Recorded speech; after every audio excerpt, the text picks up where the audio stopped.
Hi everyone, welcome back to Sew Belle DIY. My name is Leanne, and if it's your first time here, welcome. I was inspired to try to recreate an antique clock that is like the one shown here using Dollar Tree materials. So let's get into a list of the materials you will need to recreate this project. I will be using this metal tin I got around Christmas, but you can find similar things pretty often at Dollar Tree. These wooden beads that I got from Amazon. Wooden dowels from Dollar Tree, book rings,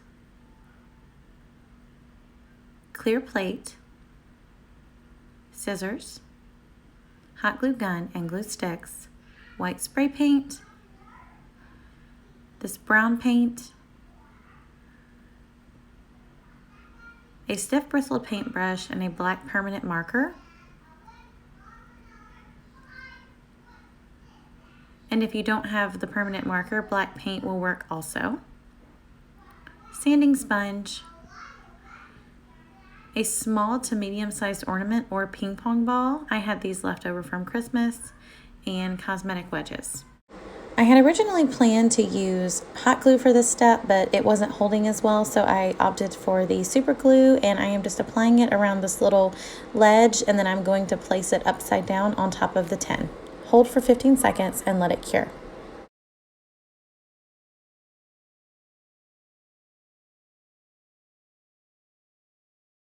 If you are using an ornament or something similar, I began by taking the scissors and cutting the tip off, and then using scissors very, very, very gently, I cut along that little seam that goes all the way around. And this one you just have to have a little patience with, but it did actually cut fairly easy. You just have to kind of be patient just so it doesn't crack or anything like that. But it was pretty pliable and pretty easy to cut, but like I said, just do it gently and make sure you're being precise on following that line. And if you're using a ping pong ball, it will be a little easier.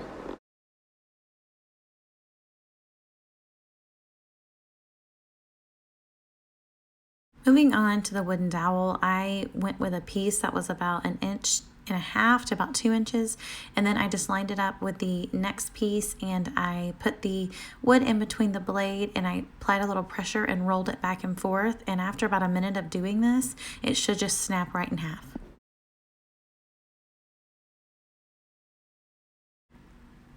Moving on to the book ring, I undid the book ring and I got the largest size bead I had in my little box, and I slid that onto the book ring. I closed it shut and then covered up the clasp part with the bead, and this will sit on top.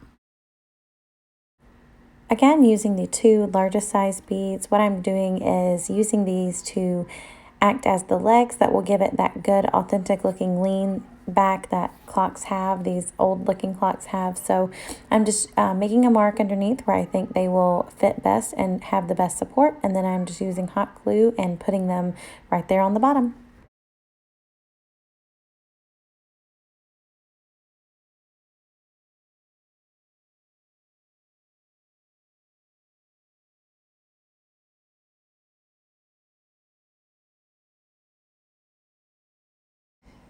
Next, you're going to find the top center and make a mark, and this is where the bead and book ring are going to be sitting. And I had this little circular piece that I hot glued to the top, and then I used that to help support the bead and the ring while it was drying. So if you have a piece like that, that worked perfect.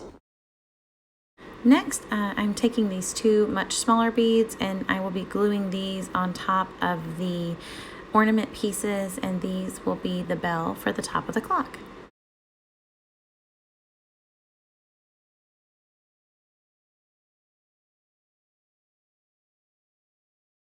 These will be positioned on top of the clock like this, but we are not going to glue those down yet. Those will be one of the last things that we glue into place. I went ahead and spray painted my tin and everything in the two top pieces, but it is cold here right now, and spray paint doesn't do that great when it's super cold outside. So I did spray paint and let it dry just for a little bit, and then I am going back over with an antique looking white paint, and just to kind of give it more of a distressed look, and also to fill in anywhere where the print underneath was still showing through.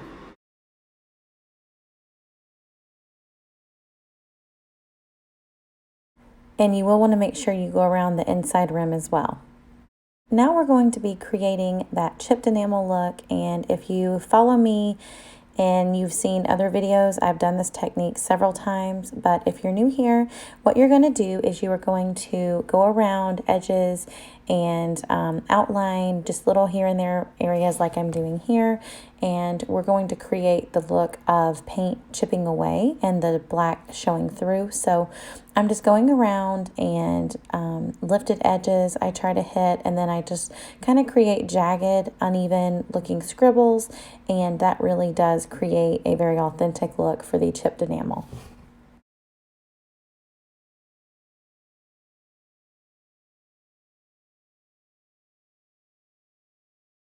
Just continue to go around and add as much of this detail as you like.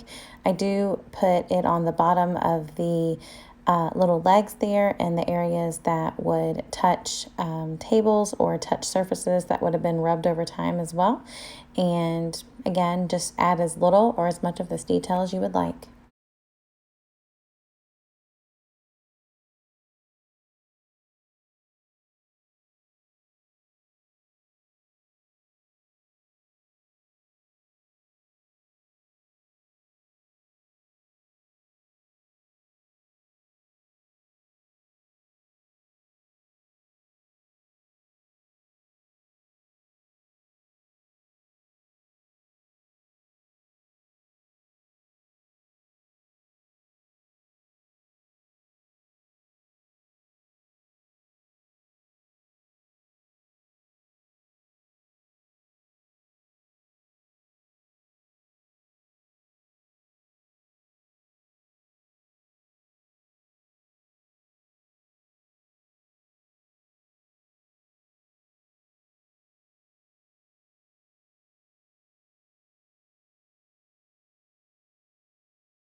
Next, to really polish this look off, we're going to add brown and kind of create a rusted area where the enamel is chipping away.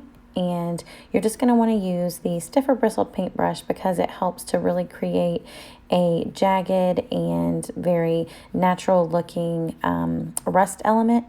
So just go around and go over all of the black markings that you've made, and you will want your paintbrush just lightly dipped in paint. You don't want it super saturated, and that really creates a very realistic look.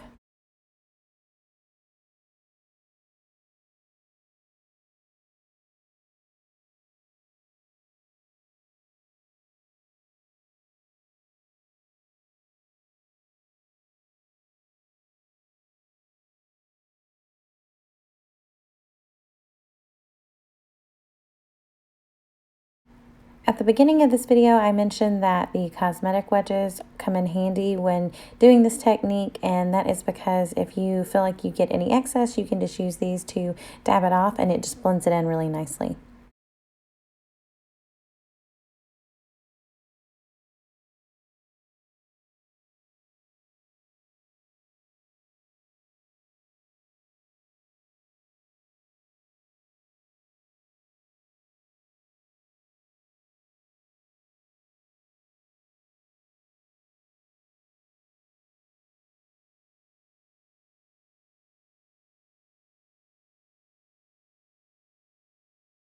Next, moving on back to the dowel little pieces, and make sure those were painted white as well. I actually found that the best way for these to stick was to apply them first with hot glue, and after the hot glue dries, you can just pull them right off, and the hot glue little pad there is still on the bottom of them, and applying super glue like we did in the beginning to those little pieces really helps to hold those to the tin. Not sure why, but it really worked much better this way. But you will want to make sure that you hold it in place for about 20 seconds, and then you can go on to just using hot glue to apply the little ornament pieces onto the little dowels.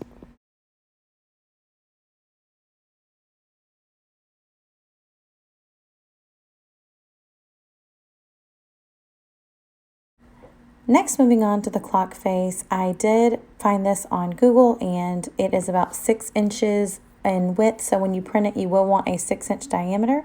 And I printed it onto one of those manila folders that I got from Dollar Tree. And this just had such a sturdy feel, and it also had that yellowing look, which looked really good for the antique factor in this. And then I just took my brown paint and my paintbrush, and I am just dabbing some of the brown over some of the areas that already look distressed and adding a few extra little distressing details just to really give it an authentic look.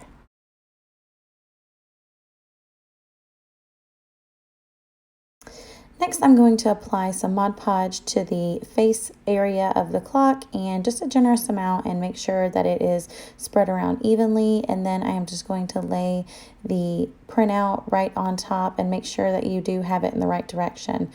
And it didn't need to have Mod Podge on top because it held really nicely just with it applied underneath, and we are going to be putting the plastic piece on top.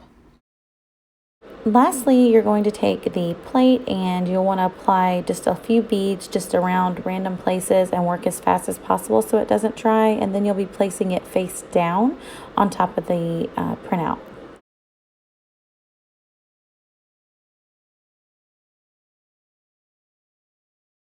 And that is all for today's tutorial, and I love the way this turned out, just to be a cute decor display piece to sit on a shelf or something. And it doesn't matter that it doesn't work because it'll at least be right twice a day. So this only cost me about $5 because I did have most of the supplies on hand. So if you have liked this, then please like and follow me to be notified when I upload more fun, affordable farmhouse DIYs like this. And I will see y'all in my next video. Bye.